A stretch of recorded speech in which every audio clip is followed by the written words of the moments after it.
Yeah, how's that? Good looking ball. How's that? Hi, my name's Scotty Robertson and welcome back to My World of Golf. In our last episode, I taught you about the grip. This episode, I want to teach you some routines, some practice routines, some training routines that will help you get acclimated to my technique much quicker.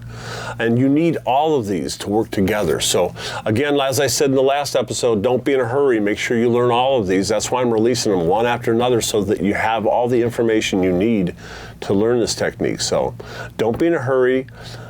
We'll get through that. Let's also talk about the psychology of change. I just want to talk about that just a little bit to see how you feel. Here we go. Okay, I want to talk about change now. Change is a feared event in most people's lives. Most people don't like change. They're kind of afraid of it. They say that public speaking is the number one feared thing to do. I believe that change is right up there with it. I have a question. Has anyone ever tried to change for the worse? I don't think so. I don't think anyone wants that in their life. So change is good. It's just that you need to accept it.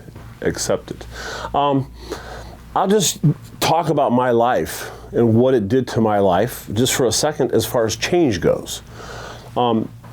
If I would not have struck the first ball that I did with this grip perfectly perfect, I would have never struck the second one or third and on and on. So for me, it was instant. I saw an instant result, so it was super easy for me to accept what I saw. Now, I did have an adrenaline rush that was like no other, but for me, it was like change was all, I was embodied with change. I was so ready for it after what I saw. So that leads to making sure that you spend the time and practice the techniques and exercises and don't be in a hurry, because the first time you strike a ball, it would be nice if you struck one like I did. So don't be in a hurry. Change is a good thing. Build on it. Use it for energy. Use it because it's you believe and you think you can see what's coming, because it's coming. Enjoy.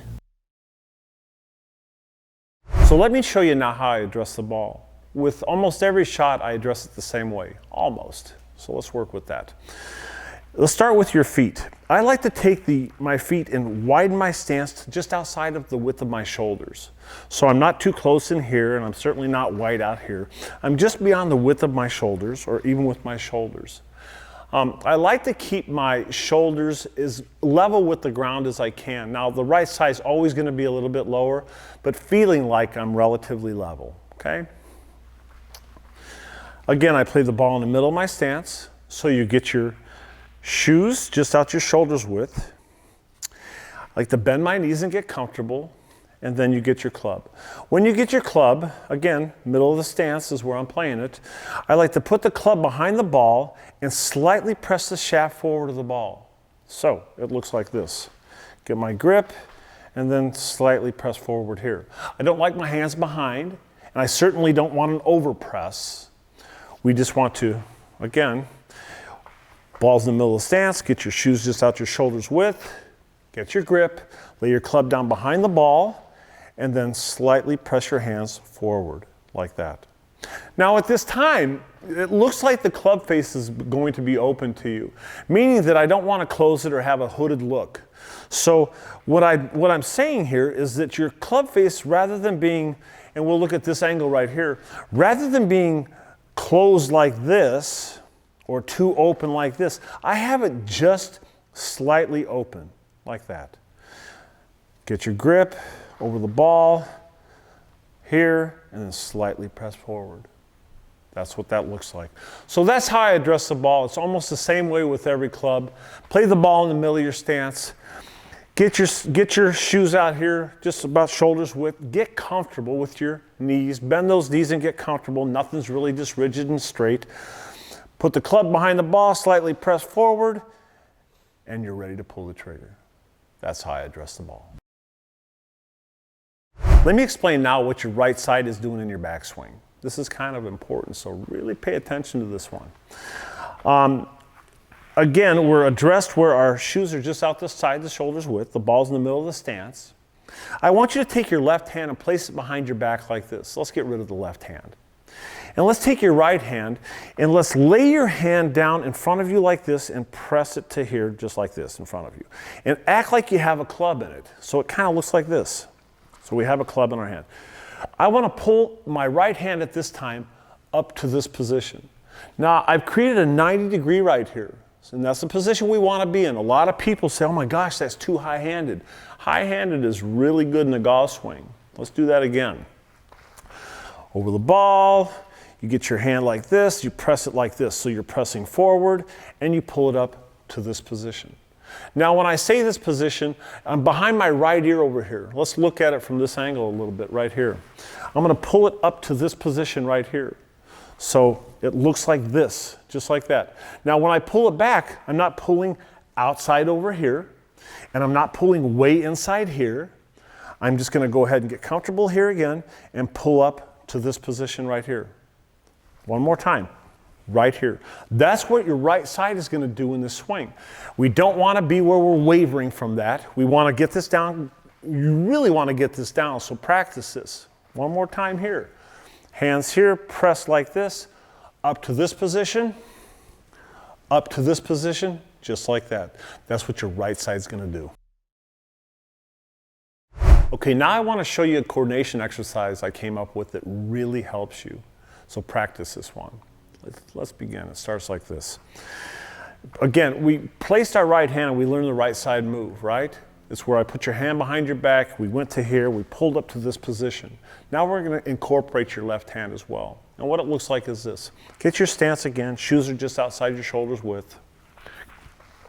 We're going to act like the ball's in the middle of our stance. I want to take my right hand and place it just like it was before, right in front of you here, and turn it this way though. Turn your hand out like this so the palm is facing away from you. So it's hand down here, turn your palm up like this. Now take your left hand.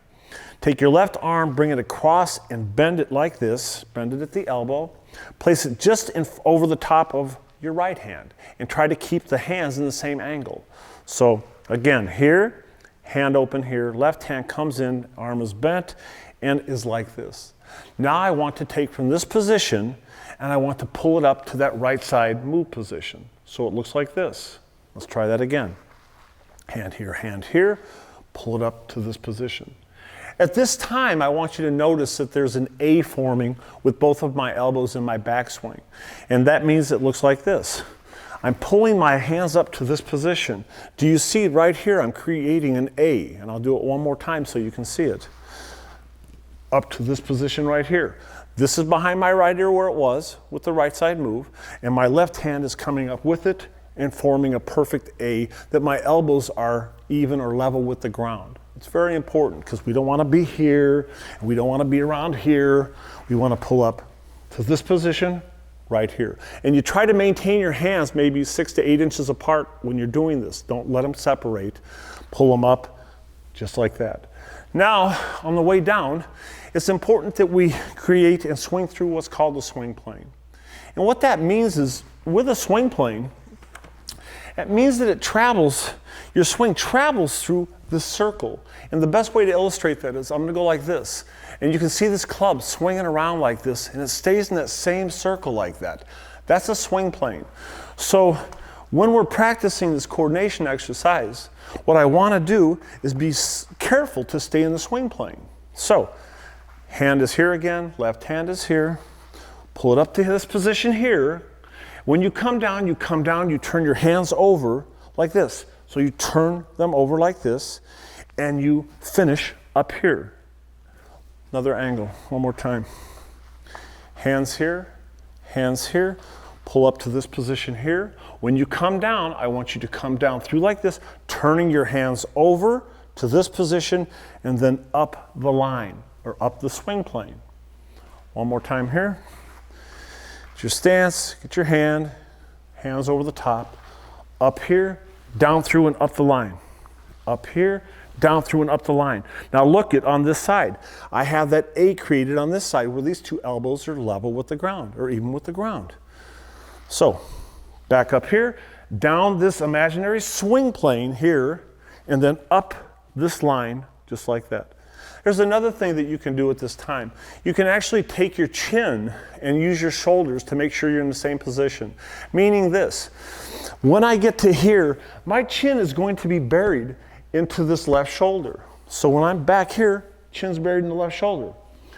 When I come through up to here, the chin is buried in my right shoulder. So did you see that? One more. Buried in the shoulder, through, buried in the shoulder. That maintains your head, that tells you you're doing the right thing. So this is a coordination exercise. I just want you to learn it here, go through the swing plane. Go up here, through the swing plane, go up here, through the swing plane. Do maybe 3, 4 of those like that, and then do reps of them so that you kind of get used to it. But this is an exercise that will help you and enable you to hit better golf shots.